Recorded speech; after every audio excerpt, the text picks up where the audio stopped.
Jim, it's me back again. We're just days away from the opening of the main exhibition in the main ground floor gallery. A little birdie told me this is your first solo curation, the first time you've been left to get on with it. Well, that's right, yes. I've had hands in a lot of them, but yeah, no, I've led this curation, so really good for me, yes. Really and you've done all the research behind what we're seeing going up on the walls. What exactly will we be seeing here? So this exhibition looks at the late 18th century and Georgian satire. So we're used to sort of Georgian portraits, you know, Reynolds and Gainsborough, and everyone's sort of elegant and handsome, whereas the satirists saw a different side to life and saw the humour in it. So we're looking at the 1790s onwards, when Bath was in decline, but you know, there was a whole host of life here. There's all, you know, everyone was, you know, mingling and enjoying themselves and overindulging.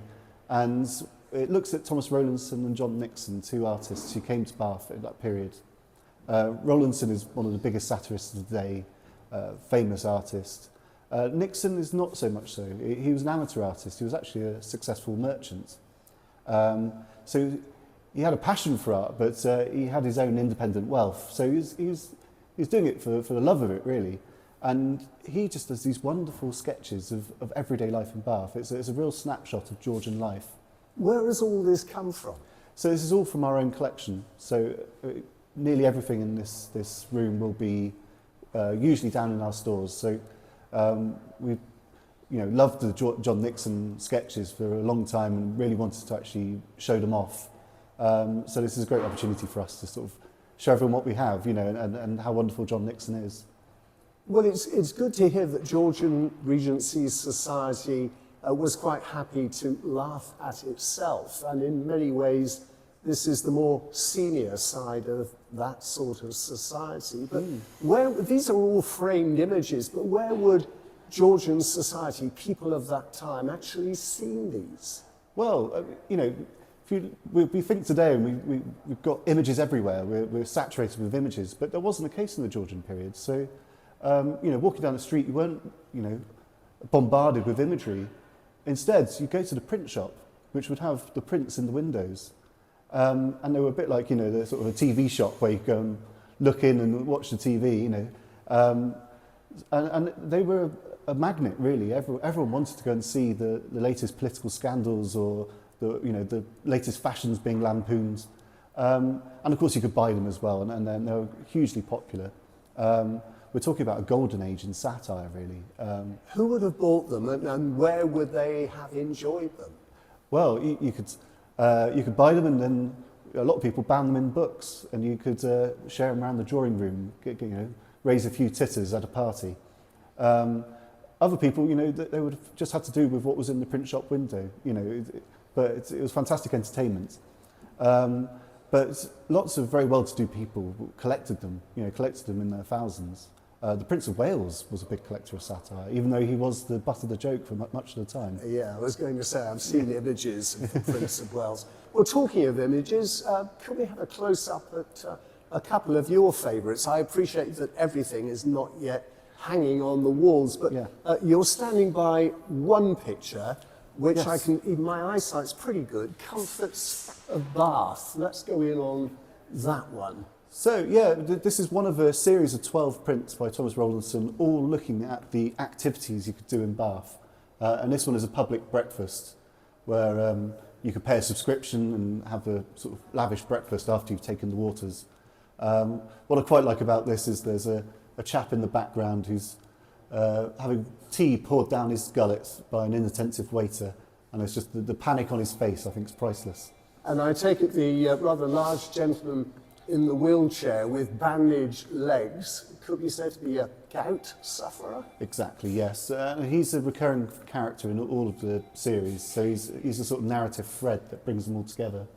And so, of the two ladies accompanying him, one of them also rather large.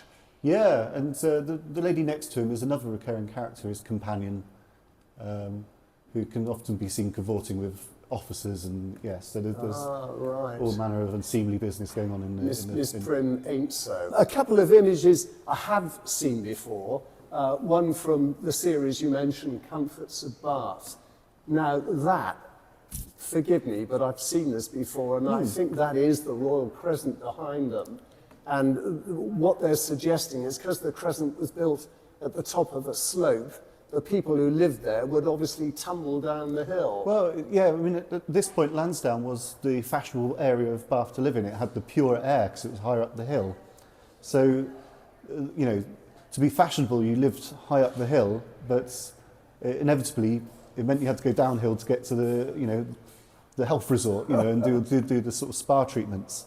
How are the mighty fallen? Yeah. And alongside it, another Comforts of Bath, I recognise, I think, as the Assembly Rooms. That's right, yeah, it's a ball at the Assembly Rooms, which looks more like a barn dance with all the dancing going on. Well, it does, Yes, and I think the organ went elsewhere to a church in Bath, but that looks like an amazing orchestra just beneath it's it. a full orchestra, yeah. Yes. Well, of course, the Going National hell for Trust doing their bit to recreate something of that atmosphere as part of their renovations. Yeah. Well, let's go to John Nixon then. Yeah. You were saying So- much more in the way of sort of touching domestic scenes. Yeah, so I mean, he could be quite scathing, but actually he's, you know, Rowlandson was really scathing, and Nixon was a bit more gentle.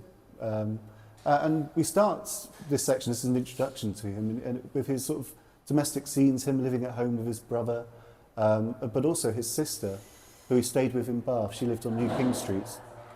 And they're just quite sort of touching domestic scenes. They are. So there's his aren't they? nephew, Sam. He lived a sort of bachelor existence, so I don't think he had a wife or children, but he had a real sort of... Nieces and Yeah. nephews. Yeah, he had an extended family, which he obviously loved very much. Any caricatures by him, John Well, Nixon? this was an interesting one. So this is Elastic quite an early riches. one, which is a collaboration between John Nixon and Thomas Rowlandson. So Oh, it brings right. the two together.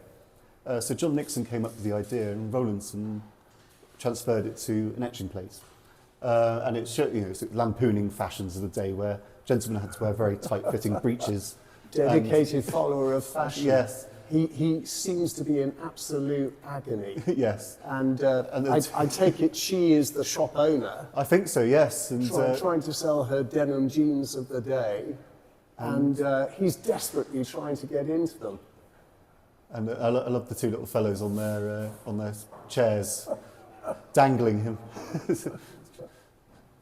There's a lot of grimacing going on. Yeah, it's a good one, that one. This Yeah. is an amazing collection, James, and you were talking about them being displayed in the print shop window, and I think there is yes. a print shop Yeah, window let's go and have a look at it, under yeah. construction.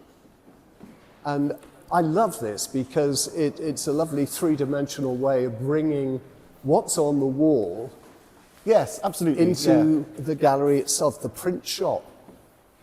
So yeah, we're trying to sort of bring it to life a little bit, and it means we've got a little area for activities as well. So you know, children are very welcome, and there's some dressing up, there's colouring in sheets. So yeah, it's a sort of multi-purpose thing. But I think you know, just having a print shop looking as it would have done with the prints in the windows will just look magnificent, and just sort of give you an idea of how they were used, how they were bought.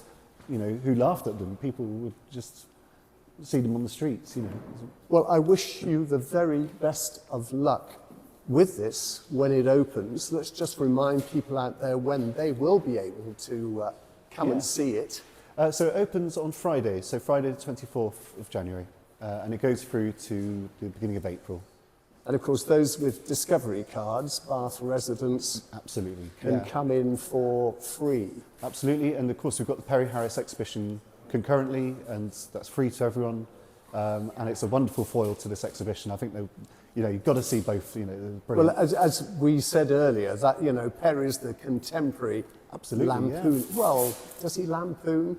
I think he- so, yeah. Parodies or Yes, a social observation of Yeah. Bath of today, and here's a social observation of Bath a couple of 100 years ago. Mirror of Mirth, satire in Georgian Bath.